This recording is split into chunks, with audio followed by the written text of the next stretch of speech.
चारित्र्य तर दोघांचंही असतं, स्त्रीलाही आणि पुरुषालाही.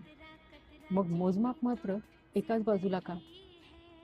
तो चुकला तर क्षणाचा मोह ठरतो, आणि ती चुकली तर चारित्र्यावर प्रश्न उभा राहतो.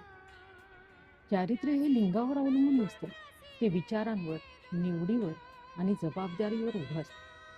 मग एकाचं चारित्र्य सूक्ष्मदर्शकाखाली ठेवून दुसऱ्याला मोकळं सोडायचं का?